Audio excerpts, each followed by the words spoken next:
Buenas noches, mi estimado licenciado. Mi nombre es Tatiana Silvana Tibanquiza Maricín, soy estudiante de la Universidad de Indoamérica, de la carrera de Psicología. Y esta tarde vamos a realizar un cuestionario acerca de la psicopatología. Esta entrevista viene conformada de 10 preguntas y la primera dice así: ¿cómo se definen los criterios de normalidad y anormalidad en la psicopatología?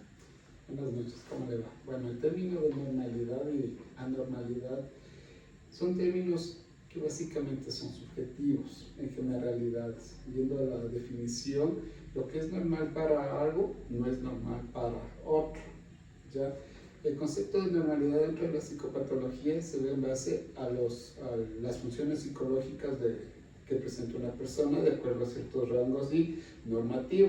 El término mejor utilizado más que normal o anormal es normativo, es decir, normativo, si cumple o no cumple ciertos criterios. Por ejemplo, una persona para hablar que está bien dentro de sus funciones mentales debe cumplir cierta normativa. Por ejemplo, al hablar de conciencia, cuando hablamos de alteración de conciencia, cuando cumple ciertos criterios que hay alteración.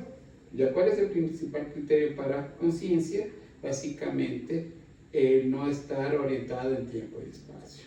En base a ese ejemplo podemos hablar de normativa o normalidad. Si la persona responde directamente, hablamos de que la persona está dentro de su normativa o normalidad de conciencia. Pero si la persona no responde, pues estamos hablando que hay una alteración, es decir, en su conciencia, y por ende estamos hablando de alguna anormalidad. La segunda es: ¿por qué es importante tener criterios de normalidad y anormalidad en la psicopatología?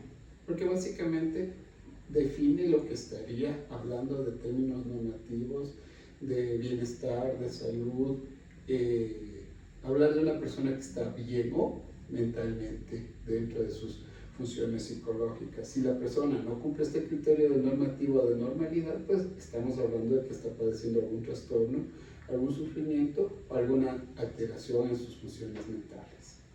La tercera es: ¿cómo varían los criterios de normalidad y anormalidad según la cultura y el contexto social? Básicamente, ahí hay bastantes diferencias, hablando de cultura, de contexto social, porque hay lo que es normal para una cultura, otra cultura puede no ser normal, ¿ya? Por eso hay que hablar de acuerdo a cada cultura. Ejemplos dentro de nuestra cultura, ¿qué es considerado normal? ¿Ya? Vamos a hacer un ejemplo claro. Dentro de nuestra cultura, es la normalidad, es la forma como se socializan los jóvenes, la forma como saludan y todo eso. Si hablamos dentro de otra sociedad, por ejemplo, al hablar de las mujeres, se utilizan ciertas vestimentas, utilizan cierta forma de saludo o del contacto. Por eso, lo que es normal para uno no necesariamente es normal para otro. Dentro de las culturas también dentro ancestrales, ya las creencias que ellos tienen en su forma habitual, por ejemplo, el hacer el uso de ciertas sustancias alucinógenas, ellos lo ven como algo espiritual y ancestral. Pero si nosotros definimos dentro de la psicopatología, pues es básicamente consumo de una sustancia que está alterando el funcionamiento de nuestro cerebro y por ende va a haber alguna alteración en su percepción y conciencia. Ya. La cuarta dice: ¿cómo se utilizan los criterios de anormalidad y normalidad para diagnosticar trastornos mentales?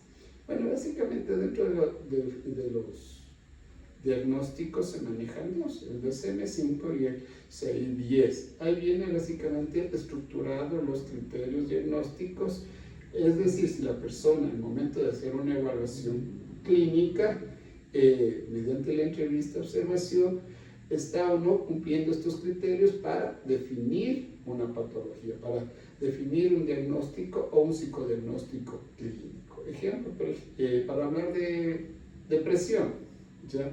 Podemos decir que la persona está pasando una situación dolorosa de tristeza, sin embargo, en su funcionamiento habitual, social, familiar, donde se desenvuelve, no hay mayor alteración. Pero a base de esta tristeza, pongamos que es un duelo, hay otras situaciones. Hay una pésima percepción de sí mismo, de su futuro, de su entorno, está cumpliendo con criterio. Aparte, no hay hábitos saludables en la persona, exceso de sueño, falta de sueño, disminución del apetito. Estamos viendo que hay otra normativa, que hay otra idea para clasificar posiblemente dentro de una depresión, y viene la otra, ¿no es cierto? La ideación, los pensamientos. Hay pensamientos de quitarse la vida, hay pensamientos de pesimismo, pensamientos de en su autopercepción, pues encaja de que la persona cumple con un criterio diagnóstico, que en su funcionamiento diario hay una alteración, es decir, que rompe su normativa o su normalidad. ¿Qué otros factores se consideran en el diagnóstico de trastornos mentales, además de los criterios de normalidad y anormalidad? Las relaciones familiares, las relaciones sociales, las relaciones laborales. Es decir, donde la persona se va desenvolviendo básicamente. Si hay una alteración en esto, pues también podemos encajar dentro de un posible psicodiagnóstico. Otra de las preguntas dice, ¿cómo pueden los criterios de normalidad y anormalidad ser subjetivos? Básicamente los dos términos son subjetivos. Como les dije anteriormente, depende del contexto, depende del lugar, depende... hablando de las escuelas psicológicas, hay bastante dilema en este tema. Ejemplo, para lo que dentro del conductismo, lo que considera posiblemente la psiquiatría como un trastorno, lo que va a analizar el conductismo es que hay una alteración posiblemente en sus hábitos, en su comportamiento, pero que no comparte la misma idea de la psiquiatría, de los diagnósticos psiquiátricos. En sí, existen muchos choques o enfrentamientos dentro de las mismas escuelas o corrientes psicológicas. El conductismo va a definir su teoría en base a la conducta observable de la persona.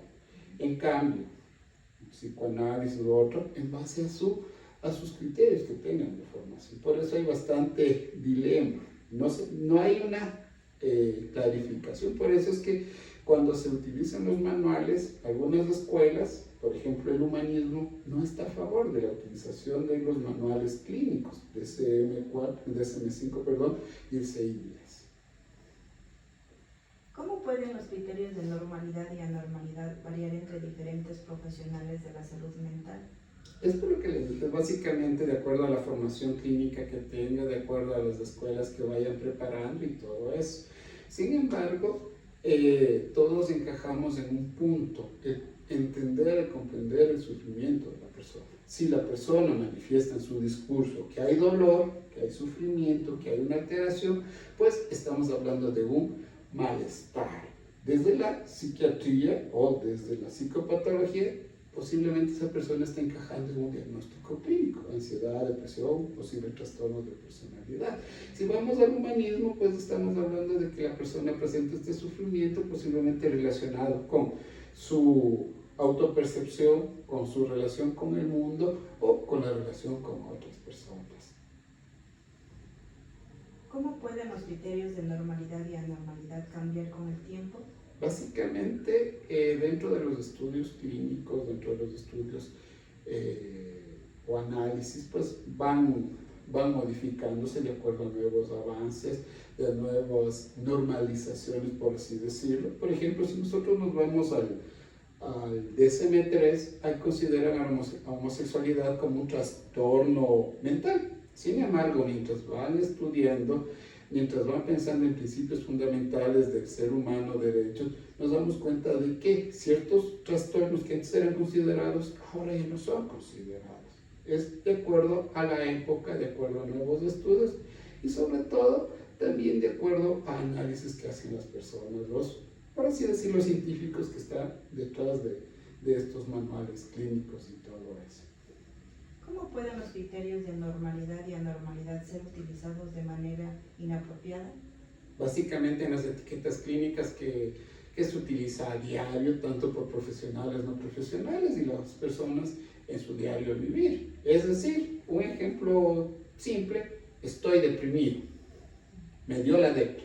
¿Cuándo puedo decir, no, estoy triste, estoy un poco nostálgico. O sea, utilizamos estas etiquetas para definirnos en nuestro comportamiento. Lo más común que es escuchar es el término bipolar, ¿ya?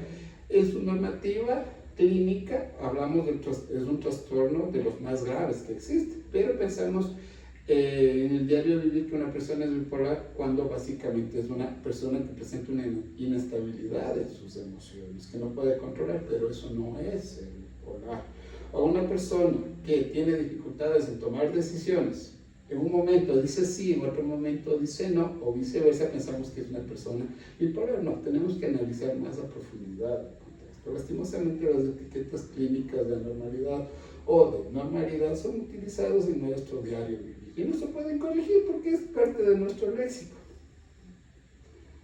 ¿Cómo pueden los criterios de normalidad y anormalidad ser utilizados para estigmatizar a las personas con trastornos mentales?